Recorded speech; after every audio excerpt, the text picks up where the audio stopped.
So I guess there are no questions, so let's move on. We can always come back to the previous presentation if any question appears. So neural nets. Again, okay, this is a serious business. So we are coming now to actually the state of the art in the machine learning, building different neural nets and trying to do the deep learning with neural nets, do the regression during classification, a lot of things what it can do. So what we're going to talk about a little bit about the biological connectivity. So I think it's historically where everybody talks about this, where they're coming from. What was the inspiration to build neural nets? Obviously, we are targeting to build artificial intelligence, which is basically artificial mind. Could do a lot of operation, and all the neurons can communicate to each other and then produce the right signal and right outcome. So we'll talk about connectivity between the biological neural and machine learning neural network. We'll talk about different aspects of the artificial neuron, so specifically about the transfer function, and we'll talk about perceptron and neural nets. When we look at the different types of the networks, obviously they all play different roles and then they have their own applications. We also will talk about different topologies. Types and topologies is a two separate terms. It's very important to remember that it could be one type and one topology, depending, how many layers you choose, what the connectivity between layers, etc. That will be related to topology, but also types is a mechanism how things could be organized. Sometimes they're interchangeably, but we'll talk about this as well. We'll talk about the properties of artificial nets. Again, everything will be in an overview manner because we don't have enough time to go through all the mathematics and to understand how things are organized, etc. So we try and kind of to build that feelings of the of you that you can actually go and try yourself, and remembering all that we discussed today, you can go and try to build and then see like what connectivity appears, for the hands-on exercise and some of the stuff we discussed during the today. Again, if you will come and join us for the 3-day course, we'll do a lot of hands-on activities, next to the theory, right? Back to back in a sense, and then that would be much easier. But given right now limited period of time, so let's just quickly glance through and then make a highlights on the specific topics. So of course, I already mentioned that I'll talk about the backpropagation and improving performance of the machine learning, which is tightly connected to the gradient descent, and then some of the aspects you are doing during the regression analysis.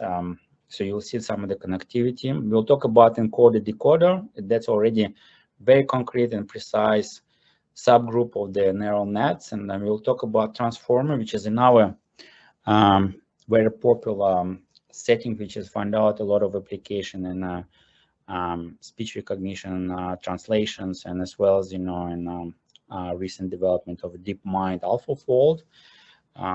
And that's actually one of the kind of generation. The next one will be Informer, which is a kind of state-of-the-art situation compared to the transformer. They have certain advantages to each other and some enhancement. Each of them uses in quite a lot in a lot of applications. So we'll just particularly look at the transformer and application AlphaFold. So, and we'll talk a little bit about some limitations and what is it capable of, what is actually biggest breakthrough in using the technology, and where things needs to be done still in the future. Okay, let's start with the biological neural network. So I think you're all familiar. So at least, probably you've seen that picture in many textbooks and presentations. So I'm not going to spend too much, but the bottom line is it kind of forms the very interesting neural network where the signals has propagate. And what is our goal is kind of trying to replicate it in a mathematical level and then a computer science level, that system, so which it can be trainable, usable, and then making, for the prediction. So if you look at the human realization, so we have around neuron switch time around, 10 to minus 3 seconds, number of neurons 10 to the 10, connections per on, 10 to the 4 or 5, scene of recognition time is roughly 0.1 second. We have like roughly about 100 inference steps, and it seems to be doesn't feels like enough. And much of the parallel computation is going on, I guess, in our brain when have a very complex activity of our brain, etc. So obviously we are trying to reproduce that configuration, which is pretty complex, using some of the neural network types and structures. Obviously, with the growing computational capacity, so you can of course define quite a big number of neurons, but there is no sometimes need to do it because your data and the number of points is not sufficient enough to actually utilize it like a huge neural net with a lot of neurons in it, because you don't want to overfit your data. And keep in mind that if you have, let's say, 10 points, right? So you obviously need polynomial of 10 minus 1 degree to pass through all these points, right? But it will be very noisy polynomial, right? And obviously, it's not necessarily will represent your biology or physics. So our goal is not just perfectly draw the line which passes through all the points given to us, but actually find and learn the trend and then the minimum deviation from the given point and make a reasonable prediction for the new set of points. So what is the artificial neuron? The artificial neuron has a very concrete structure. So it has, it's a system, obviously. It takes input. It has certain parameters, which is weight. Remember, again, linear regression. So when we're looking for the coefficient in linear regression, we also have a set of parameters. Then we sum up. It's effectively you're summing up, it's a scalar product of your input with the weights, or it's just basically a component-wise multiplication and summations. Is effectively a multivariable linear regression to some extent, because we have, let's say, n variables, x1, etc., xn, and then we have n weights, w1, etc., wn, and then you just basically take a scalar product, which is effectively the summation of the multiplication component-wise of each of the variable and the weights. And then there is an activation function, which is another element of the neuron, and then it will produce the output. Usually in the case like 1, 0, meaning that it's there in the class and it's not there. Of course, we'll just limit ourselves for the sake of simplicity to only binary classification, but it could be generated with multiple cohort concept. So what are the transfer functions? So there's a class of different transfer functions. So I'll just mention a few of them: sigmoid and the linear one. So they're defined in the following way, which is a very simple functions. It could be a softmax, it could be some other function involved. Usually when you build your neural network, either sequential or you're using some other libraries, they provide you either a non-interface, or they are explicitly stated in documentation what is the transfer function they use inside the machine neural net they use for the particular application. So you'll be able to choose.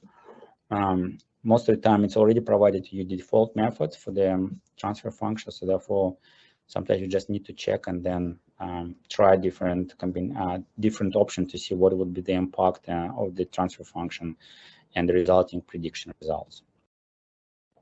So in that case, obviously using artificial neurons and activation functions, you can formulate the problem like giving the input, construct the weights such that subject to the transfer function, you would assign like a color or 1 or 0 label to demonstrate where that sample is located. So you're doing very simple classification assumption, and then obviously what you want to minimize one of the metrics we discussed in the previous presentations as a quality control, or you can build your own metric depending what you're trying to optimize. And once you select this one, you will optimize and you find appropriate coefficients subject to that configuration of your neural network and your objective function or loss function.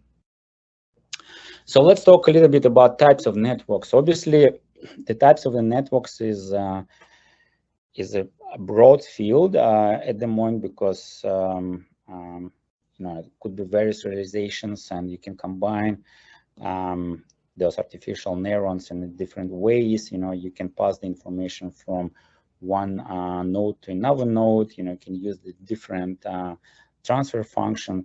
It's opened up a lot of opportunity to build network with appropriate parameters.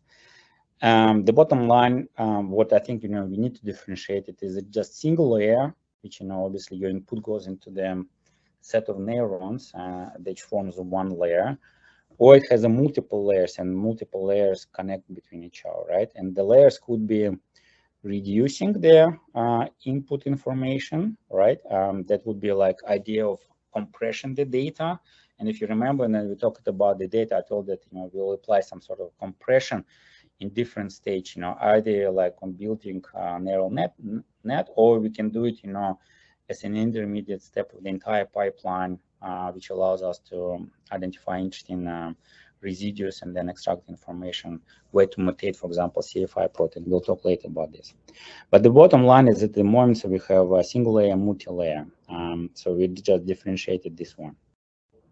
So obviously there are different topologies. So obviously it could be completely connected. It could be the topology, which is what's called feed-forward. And it could be just, be a recurrent neural net. So, and you can see what are kind of the main differentiations. So in fully connected, you basically have a fully connected graph of nodes. They're connected to each other. In the feed-forwards, you compress and then decompress kind of information. That's what usually appears in the situation when you have encoder and decoder as a part of your neural net. Let's say you're compressing the image, you're trying to extract certain features out of the set of images. Let's say handwriting recognition, and you want to build neural net which will recognize your handwriting and then give you classification where you wrote, let's say, number 1 or number 2 or number 3, right? That's a very typical example in all the textbooks. But obviously you can map that in towards the biological applications when you're trying to recognize some of the patterns. And recurrent to one, obviously you'll see that some of the nodes connect to each other, right? So you have like a loop which allows you to pass the information. So it's one of the key differentiator. Obviously you could make fully completely connected recurrence, so that a possible hybrid combination, right? You can make the forward and recurrent. You can form different type of combinations, and that's why that space is pretty huge, because it covers a lot of different configurations. So let's just maybe talk a little bit about the properties of artificial nets. So so first of all, what is the kind of criteria to select one method in our? That's some sort of like, there's no general rules. So you always need to understand your underlying problem, understand where you're interested in extracting the patterns, and then keep that as a signature. Maybe you can build a version of the feed-forward model, which is requires to build your convolutional neural net, which compress the data, and then using the features that it pretty much makes the classification or predictions on the coarse features of all your input you supplied.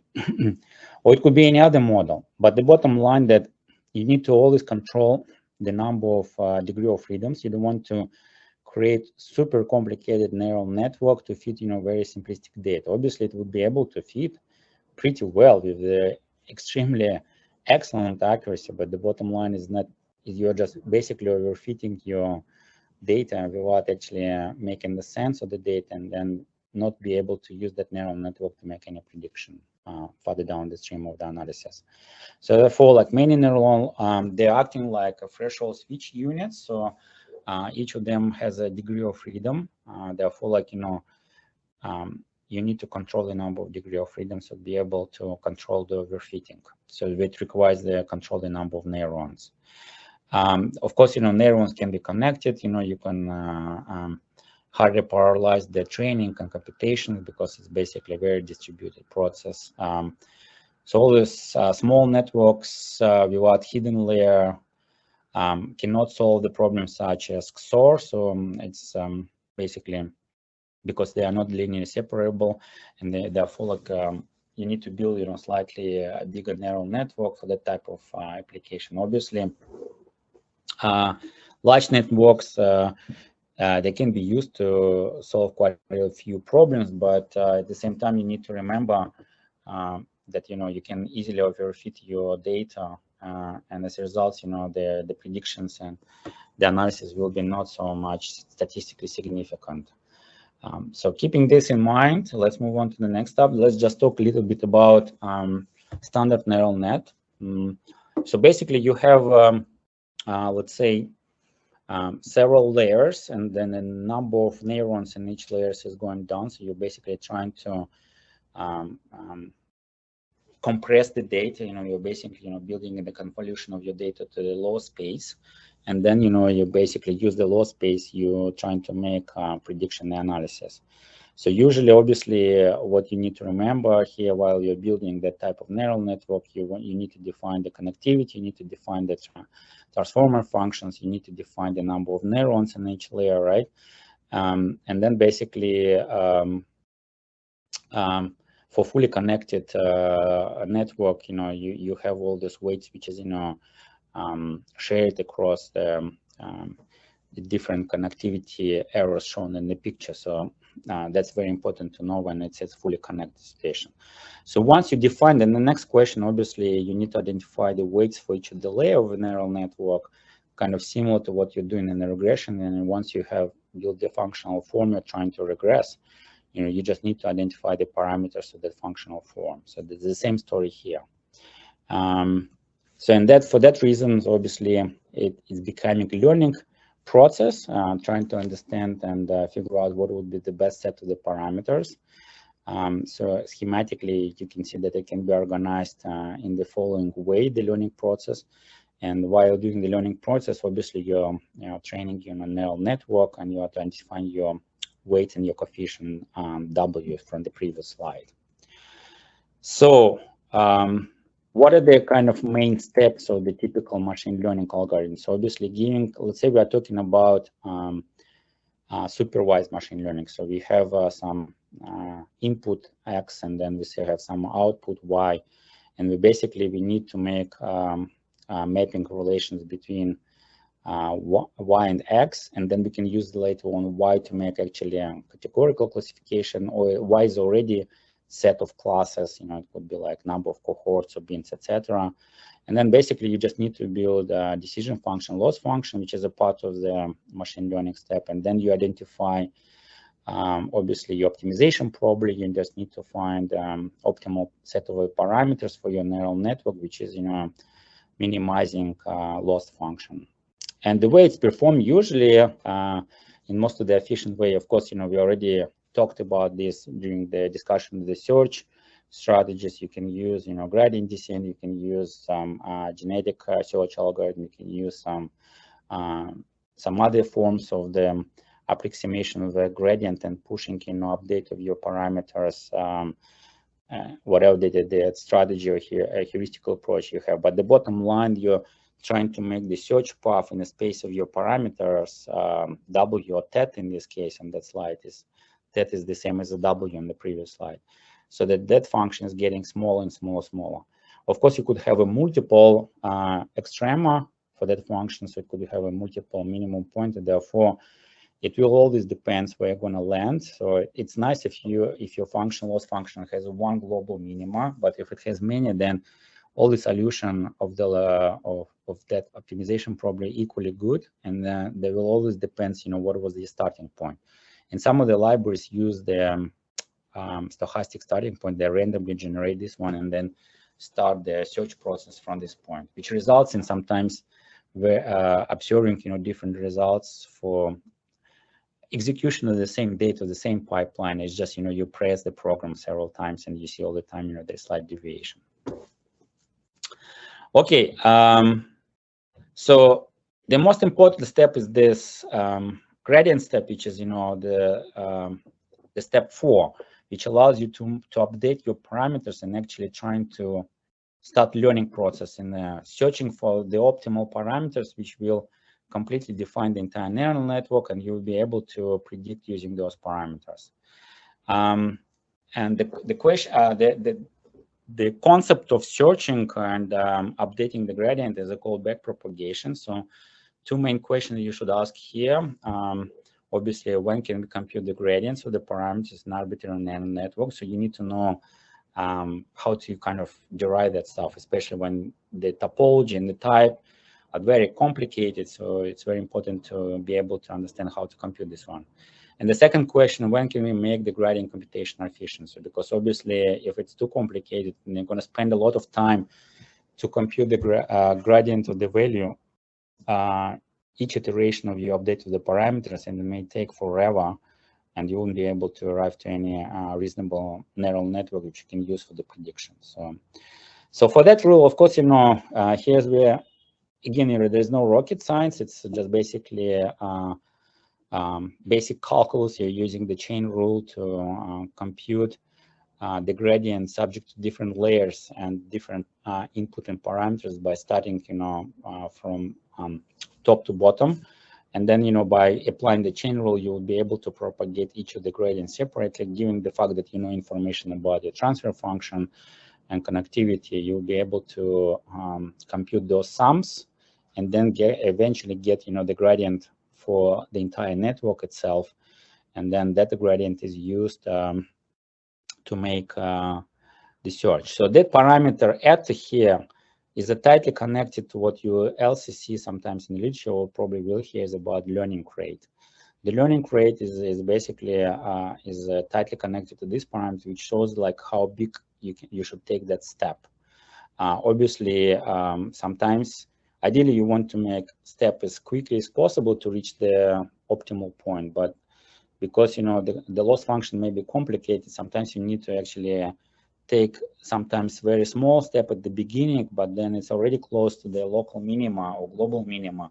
You can take the largest step, and that parameter is connected to the learning rate, which usually you can control in the machine learning, or in some of the methods you can just define as a number and then use some of the heuristical correlation which updates depending on that number any other learning rate throughout the process of training your machine learning. So maybe a few points about the propagation. So obviously, that's important, to understand. That's one of the key elements in constructing update of your parameters, actually do training of your machine learning. Unless you need to do it everything from scratch, which is really adopt, you will do it in any time of your life moving forward. You just need to probably remember that conceptually where it's connected to each other. Most of the tools and libraries, they already handle that internally. It's already implemented. It's outside of the need of user to intervene and control the process. And it's more just basically for your educational purpose, right? So that makes sure that you understand how things are built and how the training process is happening with the machine learning neural network training process. So that's another example, more concrete example with some of the computations. Again, this is a particular loss function. That's a particular expression for y. And then what we are looking, is another linear combination of the parameter r, which is propagated to farther down. And then basically you can just perform set of the chain rule to understand what is the global derivative respect to the variable or parameter of our model. And using via chain rule, you can obtain each single derivative of each single step of your neural network.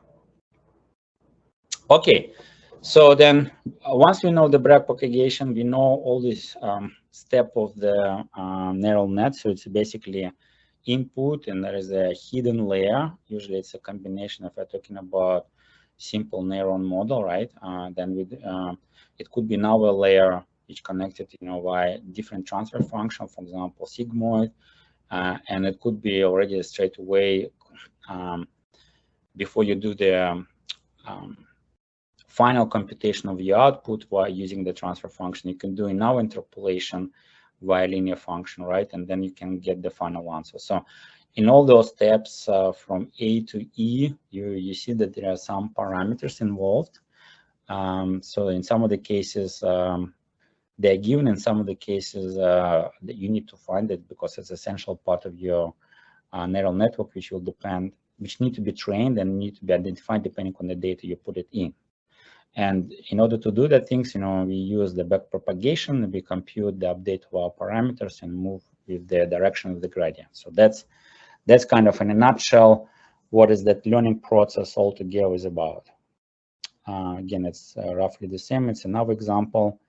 So obviously we continue that process of updating in the direction of the gradient and computation of your backpropagation until our loss function meets certain minimum criteria.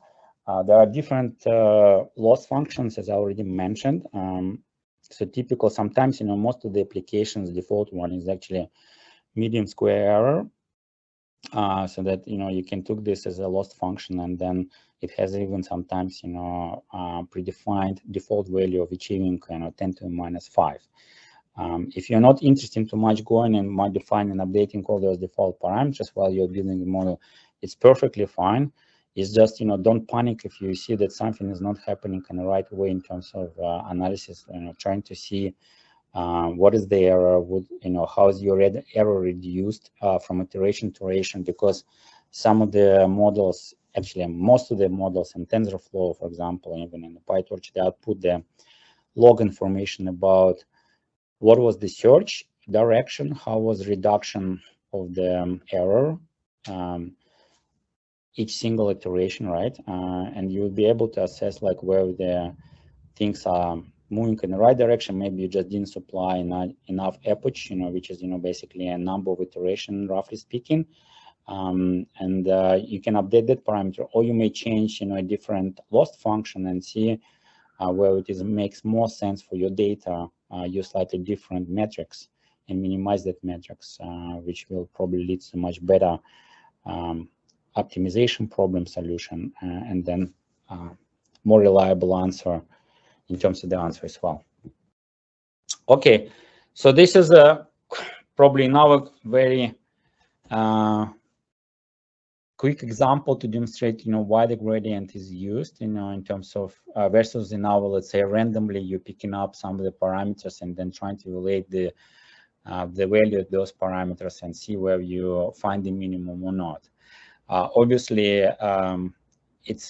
it allows you in a more consistent and constructive way to generate update of your parameters in a search space instead of just randomly trying to find the point in the space of your parameters, which will lead to the minimum loss function.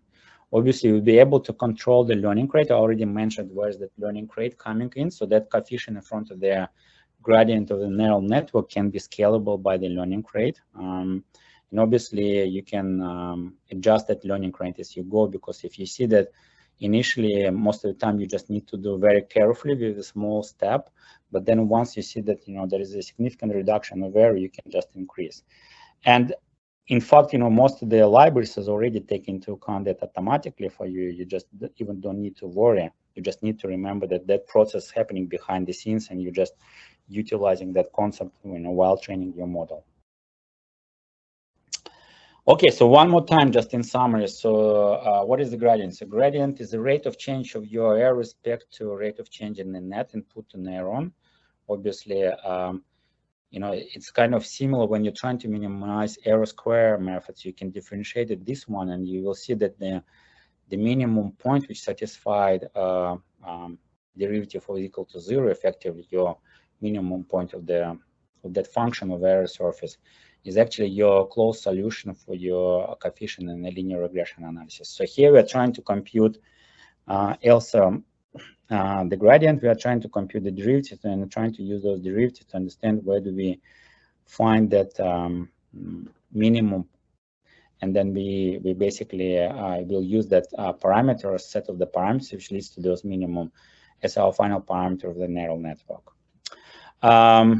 Obviously, there's a lot of, especially on the topology and the type of the neural networks, there could be a lot of complications in terms of gathering all this information from each single layer.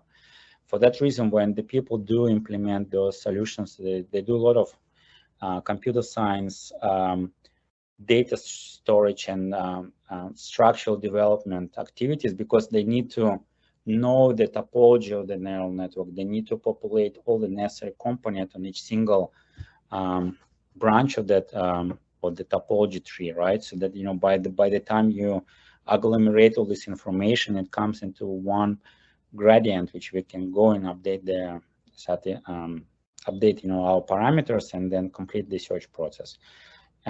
Therefore, like, you know, it's very difficult to implement yourself. I wouldn't even, you know, recommend you to try it, you know, for some of the neural network, because I don't want to discourage you from using machine learning, because you would have like very unsuccessful experience of realizing. But if you feel comfortable enough and confident, then go ahead and kind of you can develop from scratch. At the moment, there are very flexible tools you can build from very simple neural network structure towards the most complex one. It's already well implemented, and a lot of interesting technology being applied in terms of data storage, data structure organization to speed up that computation of the gradient and update to the parameter search.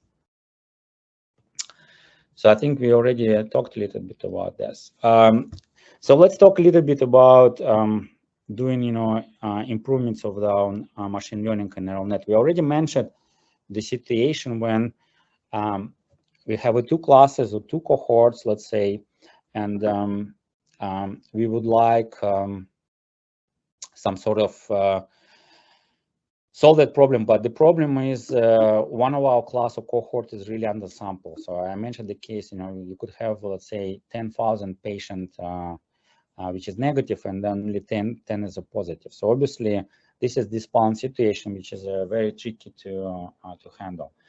But what we figure out that, you know, you could actually take random 10 samples of a negative patient and then basically get that subset, which will be, you know, balanced up. So you have a 10 negative, 10 positive, and then you can build the machine learning.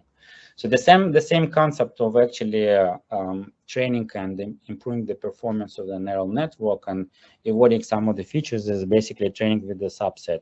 Effectively, what you're doing is for each of the subset, you train the neural network, you build the ensemble of models, and then you can actually agglomerate or some sort of fuse them through basically applying some of the weights, or maybe use the same weights. So that's called sometimes hard voting or soft voting, you know, depending on the weights, how do you combine the results from each of the neural networks. So there could be multiple polarization strategies here. But it's in a sense, you know, how much of the input from one model influence the overall solution, and could be equally distributed, meaning that each model contributed equally, or it could be this balance and distribution of weights, so to incorporate some of the neural network, you know, better than in ours. So in any case, you know, you're going to get a cumulative answer, which is a combination of results from all models.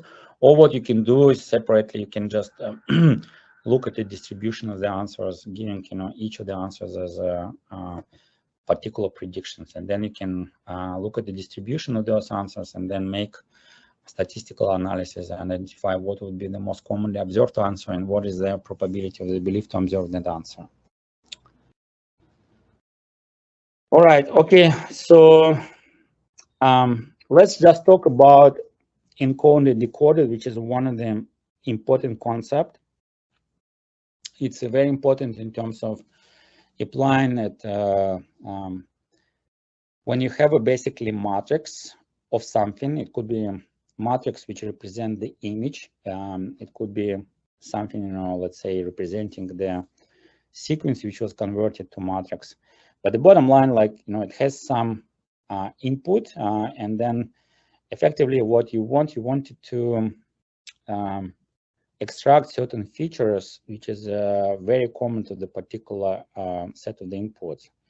And that feature is basically, if you know that feature, you can basically recognize it, what is the original input, and then you can make it a prediction as well. So think about this, that, you know, if somebody gives you the car and it's kind of wiped up, you know, part of the image of the car, so you sometimes you would be still able to recognize it that it's a car, right? But, you know, if you wiped up, you know, quite a few area of the picture, you know, you wouldn't be able to recognize what is there. So the idea of the encoder is leave it only the essential part of the car, so that in removing all unnecessary information, so that you can use that features, you can decode it back into the original structure, and then says like, okay, this is what was the original image. And that's very important concept. So we'll show you application on this one, so that allows you to build a neural network with encode and decode. And decode is basically reverse operation. So you take those features and then you produce the image, right? Encoder decoder is used in storage area when you're trying to, let's say, store the video, like a speech or voice. You know, it can be used in recognition of your handwriting, is already mentioned. And we, for example, use this for the analysis of the protein sequences. I'm going to show you later on, so how that things apply, because it allows you to extract all the necessary features on which you can train the next level of machine learning. So maybe, John, just a few additional points here. You know, you could obviously introduce additional things inside the building the encoder and decoder, and then context, etc., that, you know, you can enrich that concept. You know, what why do you do encoder, then what do you bring additional, then what you're trying decoder. It's all kind of will create different realization of the encoder decoder type of network, but the bottom line consumption is still the same, so that you're trying to compress certain information to something, you know, core space. You keep those operators which, you know, you built as a result of the training, which you're participating in compressing of the data, and then you use those operators to decompress the data and then restore the image. So obviously, you probably have seen some of the pictures, you know, which they remove quite a bit of information there, and then, you know, via decoder, you can actually restore the original image almost, you know, without any problems. And sometimes also that type of technology to use to restore the image, you know, let's say it was just damaged somehow, you're kind of trying to use the technology to propagate and find the possible solution to the missing part of the picture. So it's all comes in the same category. So when you add the context, you know, that would be like context could be very different. So you could actually introduce like long short-term memory inside the concept of encoding step, and else, you know, combining with the decoding step. So you could make a lot of combinations, and that's why so beautiful about the machine learning and building neural networks. You know, you kind of using them, each building blocks as a Lego to construct the different configuration. Obviously, you could build a lot of things, but the question is like, you know, why do you need to build also many complicated, you know, model?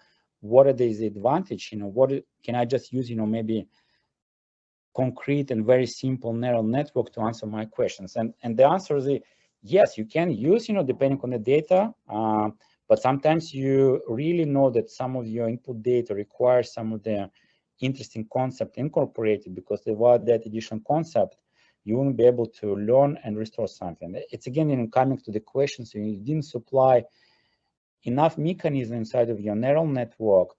Whatever you produce, you know, the neural network will not be able to know about, let's say, a second law of thermodynamics. I'm just, you know, speculating, of course, at this point. But the bottom line, some of the features needs to be added. They know in which class of the neural network they need to look in order to learn something out of the data, in order to deconvolve some information, which is essential for you. And that's the reason there are multiple realization of different networks with different features. So, and let me talk about the transformer, which is one of the coolest realization. It defines the class of the neural nets, which contains obviously two-part encoder decoder. Obviously, it has a lot of information in terms of the context, in terms of how the things are propagated from input to output. And that information was heavily used in training and designing, let's say, translator from one language to another language. It has been used successfully to train to predict the protein structure, and then we're going to talk about this, in the next slide. It has been used also in some other bioinformatics applications. It could be analysis of the gene expression level. It had been used to analyze developing some of the primers. There are many applications. So obviously, that's one of the powerful technology. Again, you don't need to build that model from scratch. It's going to be very complicated, especially taking into account multiple components and multiple blocks here. So most of the time, the realization of that network in quite general form can be found and already used for your particular application. So, and that's what I would encourage you to do, is just find that whatever the platform you decided to choose, look at the manual where they have already realization of transformer and trying to use a transformer to train on your data and then make the prediction. So let's have a look a little bit more in details here. So obviously, there is a lot of things going on here. There are a couple of papers and the discussions and the videos, but most important, what I would like to bring your attention here, what is that context here? So it's called self-attenuation layer, which is one of the key differentiators of that technology versus other one.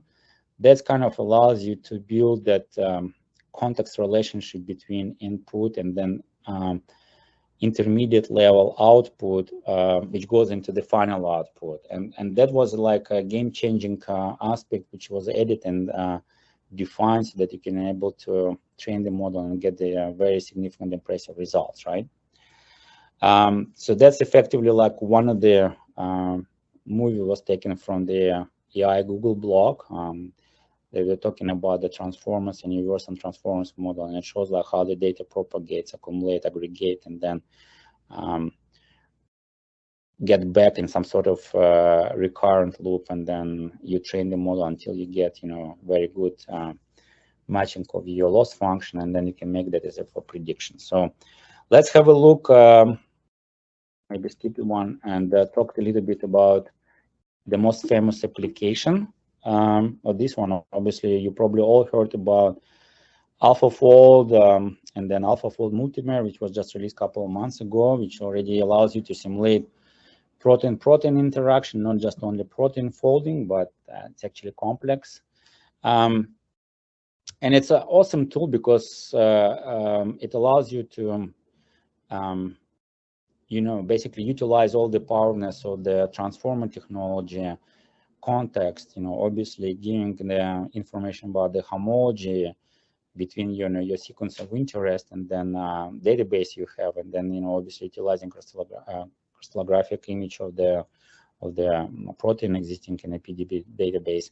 So it all helps you to kind of build all these things together. Again, if you look at the let's say Google Colab Jupyter notebook, where you can play a little bit with those AlphaFold Multimer, you will see where do they call, for example, transformer model, where do they do learning, where do they do the, for example, homology detection, right? And trying to compare the input sequences, the gene sequence, etc. So you'll be able to see all those steps, and you can actually control some of them steps and change the parameters. So maybe let's talk a little bit about the limitations. So is it solution in general? Of course, it's not, but it's a huge step, enormous step, in fact, because reaching that step from doing molecular dynamics simulation, for example, is going to take forever. But when you're able to identify some configuration based on the similarity and based on the existing knowledge and information about existing structure, it's obviously a huge reduction in terms of that spanning simulation time. Reaching to this point, you already can predict what will be possible configuration, right? It's not necessarily the only configuration, because obviously there are some parameters, there is a threshold, you can perturbate them, and you can build the ensemble of possible configurations.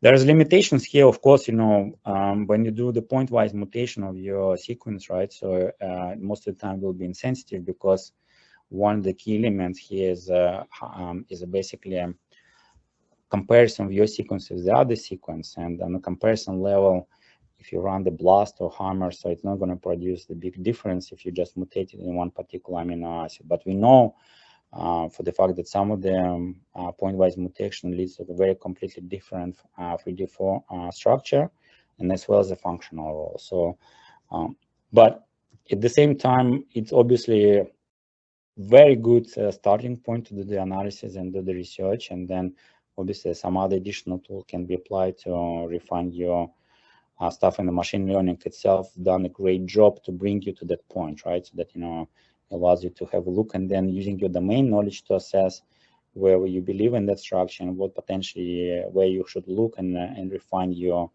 understanding and search.